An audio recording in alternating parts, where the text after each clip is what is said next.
وطن عزیز پاکستان میں دھوکہ دہی کے واقعات تو دیکھنے کو ملتے ہی ہیں، لیکن پنجاب کے شہر حافظ آباد میں دھوکہ دہی، فریب اور لوٹ مار کا انوکھا طریقہ دیکھنے کو ملا۔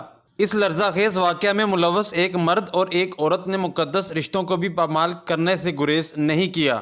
حافظ آباد میں پولیس نے ایک جوڑے کو گرفتار کیا۔ دوران تفتیش سنسنی خیز انکشافات سامنے آئے۔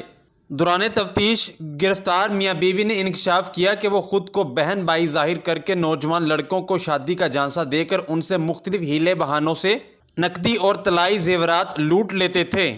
گزشتہ دنوں خاتون نے ایک نوجوان لڑکے کو اپنے جال میں پھنسایا۔ 1.5 ماہ تک خاتون اس لڑکے سے رقم لیتی رہی۔ شادی کے جھانسے میں آئے لڑکے سے 1.5 تولہ سونا کے زیورات اور نقدی لے کر رفو چکر ہو گئی۔ بازا پولیس نے اس جوڑے کو گرفتار کیا تو دوران تفتیش معلوم ہوا کہ یہ جوڑا اس قسم کی کئی وارداتوں میں نوجوان لڑکوں کو شادی کا جھانسا دے کر لاکھوں روپے لوٹ چکا ہے۔ پولیس نے ملزمان میاں بیوی سے لوٹی ہوئی رقم برآمد کر لی۔